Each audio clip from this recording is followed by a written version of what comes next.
So, this has been happening for a few months now, almost a year, and I am at my wit's end, and I just need some help.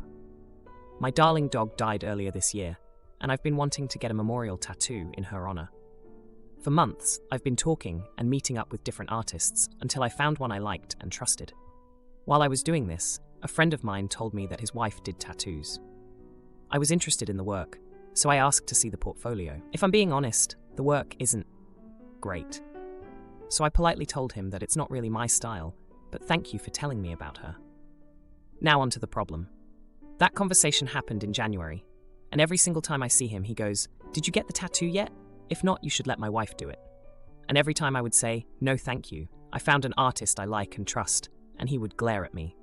Then one time, I ran into his wife, and she asked me about the tattoo. I told her I haven't gotten it yet. Then she would go on about how she can do a much better job, and she wouldn't charge me as much. I told her the same thing I've been telling her husband, that I found an artist I really like. And she goes, "Well, I have an artist I love and trust too, but I give other artists a chance too." I kinda got frustrated and just walked away. She overheard me talking about taking my niece out to get her eyebrow pierced. And she jumped in, praising her piercing abilities and showing off her own ear piercing that looked like it was on the verge of falling out of her ear. I said I'd think about it, and she finally stopped asking. For that day. I'm so tired of hearing how good she is from both of them, almost every day. Why can't they take no for an answer?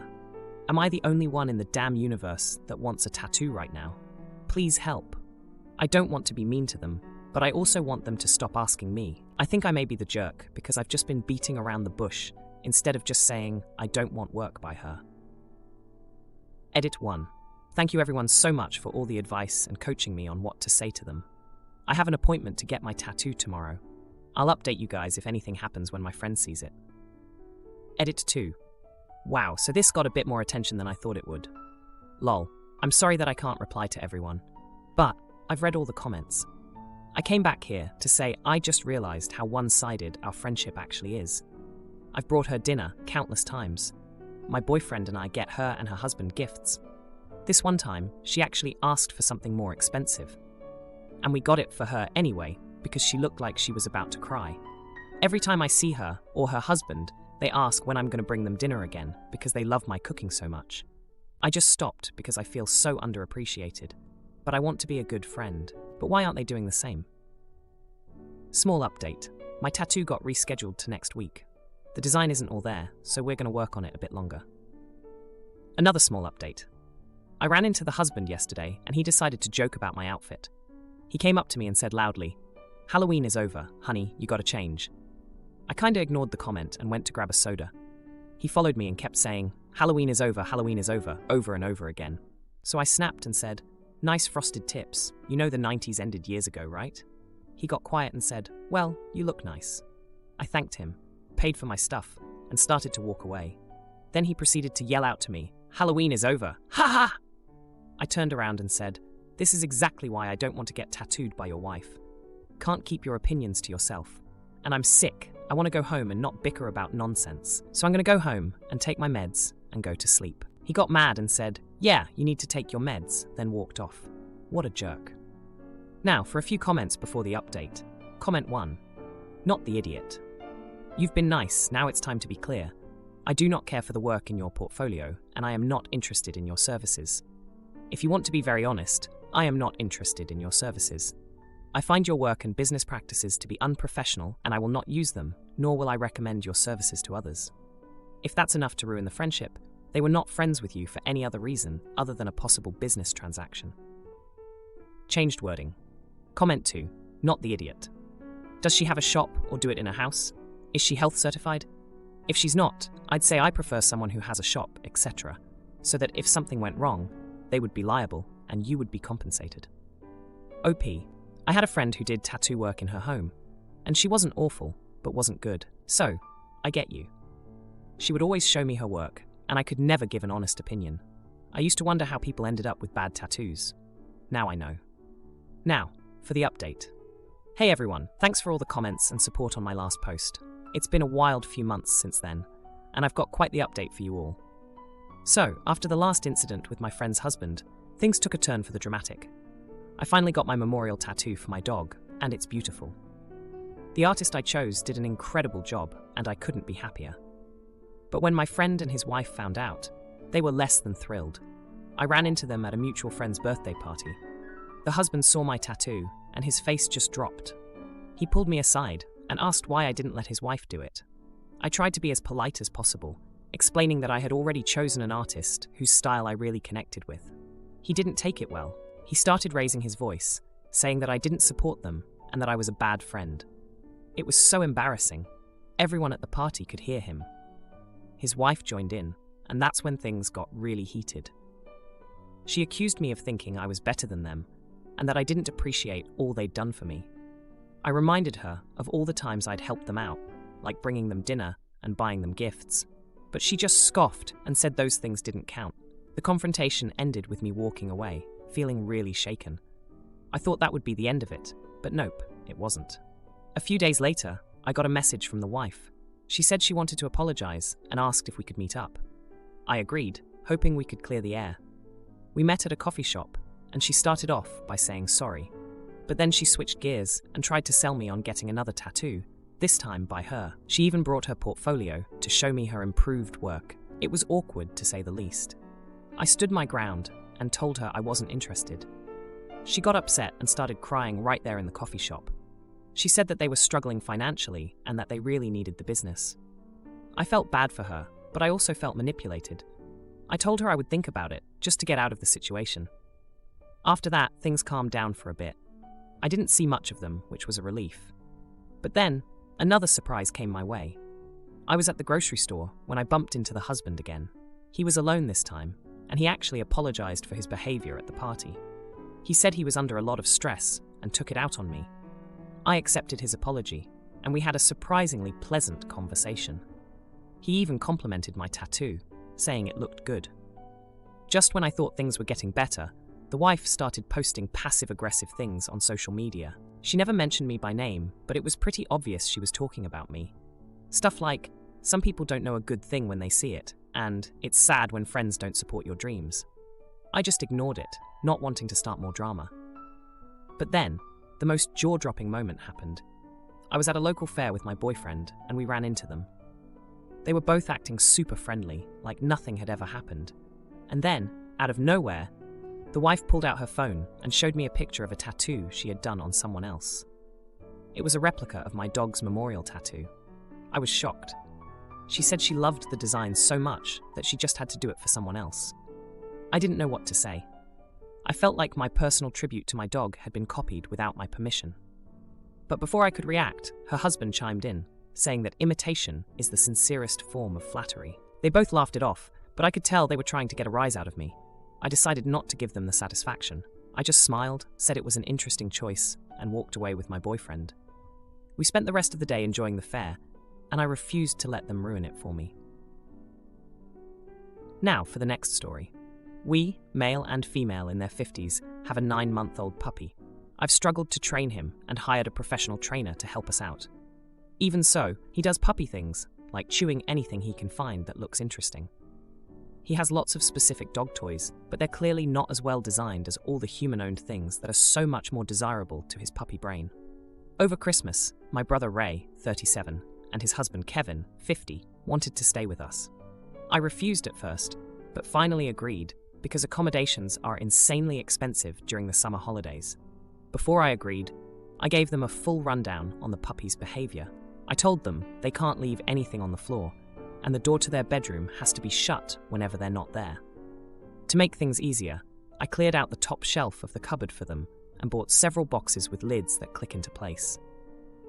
When they arrived, I reminded them again. My point was demonstrated when the puppy came trotting out to greet them with a pair of safety goggles in his mouth. I didn't even know I owned safety goggles and have no idea where they could have come from. Maybe he convinced a passing tradie to throw them over the fence to him? Anyway, Kevin bought a new pair of R.M. Williams boots. He left the box on the floor of the living room, and the puppy devoured them. He's demanding I pay to replace them because it was my dog that destroyed them. I'm refusing because I gave him fair warning and provided a secure place to store anything he didn't want chewed up. They also insisted on staying here, claiming they couldn't afford accommodations, But I pointed out that if Kevin can afford $650 for boots, he can afford a couple of nights in a local hotel. I think I'm in the right, but my husband thinks I should pay. He said I'd be upset if the dog ate my boots. I said the dog did eat my boots, although mine weren't $650, and I changed my behavior to avoid it from happening again. Husband says it's not fair to expect people to remember, but I think that's a silly argument, and said if he really thinks we should pay, the money will come out of our joint account. Now he's sitting in the living room with Kevin, and they're both sulking. Am I the idiot? Edit for further context. This blew up a bit overnight, so I thought I'd add a bit more information. The puppy is crate trained and responds to his commands about 90% of the time. The living room the boots were left in was upstairs. The puppy is not allowed up there, and there is a gate at the bottom of the stairs that Kevin constantly left open, despite me reminding him to keep it closed and putting a sign up that says, "Shut the gate." However, I do not like Kevin, and I put up with him for my brother's sake. When reflecting on everything, I ask myself, would I replace the boots if it was anyone else? And I might, but I don't know anyone else that would stay at my place that would be so oblivious to the precautions needed to protect their belongings. My sister and her spouse and kids stayed earlier in the year, and one of the kids left their Skechers on the floor in the downstairs living room. The dog ate them, and I offered to replace those, but my sister refused because the kids, 15, 17, 19, are old enough to take responsibility and had been warned not to leave things lying around. And that was before the trainer had been engaged, and the puppy was just a ball of undirected, destructive chaos energy. I also sent them a text before agreeing to allow them to stay that said, "Dudes, the risk is yours. If the dog eats your expensive toys, that's on you. You have been warned." Now, for a few comments before the update. Comment 1. Not the idiot. I have a puppy. They chew everything. You gave them fair warning, bought them puppy-proof storage, and they forgot to use it or ignored you. That's on them, not you. Comment 2. Not the idiot. This one is really clear. Not a fan of your husband being happy to spend your money and then sulking about the suggestion of him pitching in. Don't replace the boots. Now for the update. Hey everyone, thanks for all the comments on my last post. I never expected so much support and advice. Well, it's been a month since the boot chewing incident, and boy, do I have an update for you. After the whole debacle with Kevin's boots, things got even more tense around the house. My husband, who initially thought I should pay for the boots, started to see my side of things, especially after he found his favourite leather belt turned into a chew toy. It was a gift from me for our 20th anniversary, so it stung a bit more than usual. But we both agreed it was our responsibility to keep such things out of the puppy's reach. The tension between Kevin and me, however, escalated. He was still sulking about his boots, and I was getting increasingly frustrated with his attitude. It didn't help that Ray was caught in the middle, trying to mediate between his husband and his sister. I love Ray. He's always been the peacemaker in the family. But this time, even his patience was wearing thin. One evening, things came to a head. Kevin had left his expensive watch on the bathroom counter. You guessed it, our little furry Houdini managed to get his paws on it. The watch was a goner. Kevin was livid, and I was at my wit's end. I reminded him of the countless warnings and the text I had sent before they even arrived. But he wouldn't listen. He accused me of not training the dog properly and said some pretty hurtful things about my ability to manage my household. Ray tried to calm things down, but Kevin was having none of it. In a moment of heated confrontation, Kevin let slip that they could have afforded a hotel, but chose to stay with us to save money for a vacation they were planning. That was a jaw-dropping moment for me. All this time, they had been claiming poverty, and here they were, saving up for a fancy trip. The next day, Ray came to me, his eyes red from what I assumed was a long night of arguing. He confessed that he was heartbroken over the whole situation. He loved Kevin, but he was starting to see a side of him that he didn't like. The materialistic attitude, the lack of responsibility, it was all becoming too much. Ray had always been the more down-to-earth one, and this was putting a strain on their relationship. As for my husband and me, we had our own heartbreak to deal with. We had always been a team, but this situation had driven a wedge between us.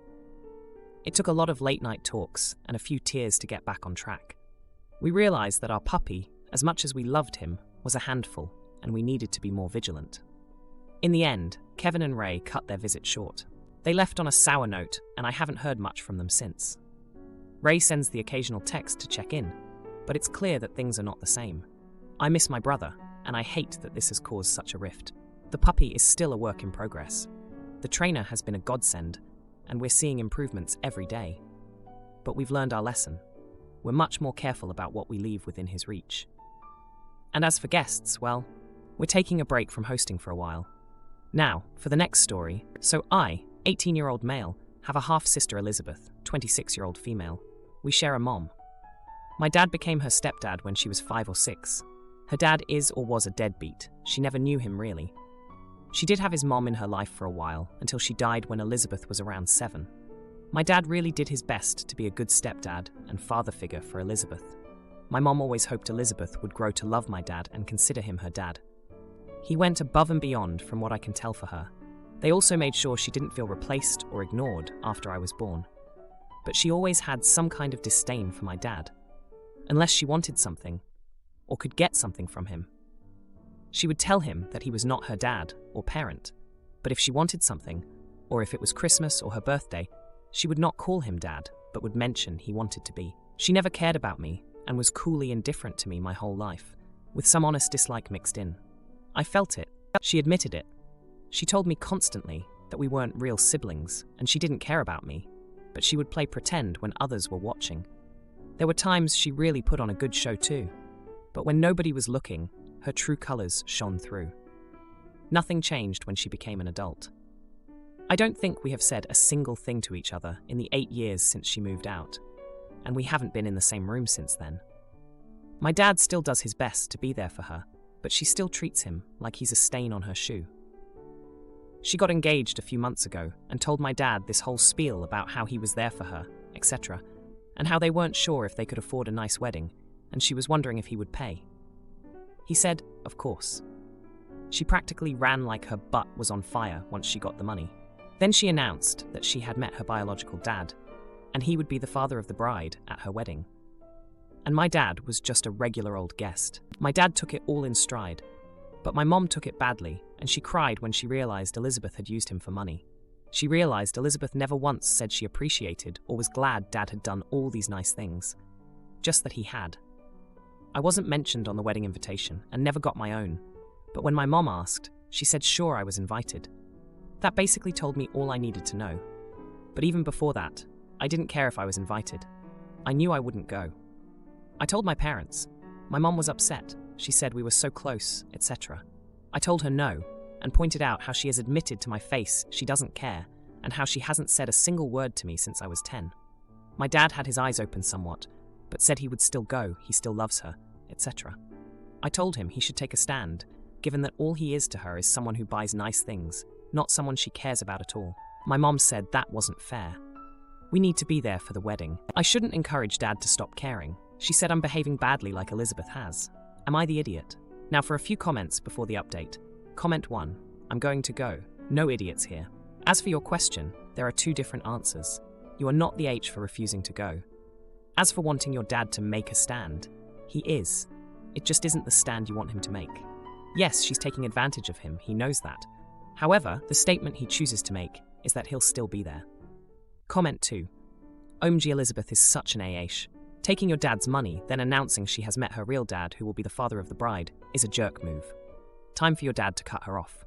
Don't feel bad for cutting her off either, because it seems like she has already done it to you. Now, for the update. Hey Reddit. It's been 2 weeks since I last posted about my half-sister Elizabeth's wedding drama, and a lot has happened. Buckle up, because this update is a wild ride. First off, let me fill you in on some history. Elizabeth has always been the type to hold grudges. When we were kids, she blamed my dad for her biological father's absence. She'd throw tantrums whenever my dad tried to discipline her, screaming that he wasn't her real dad. It was tough on everyone, especially since my dad genuinely cared for her.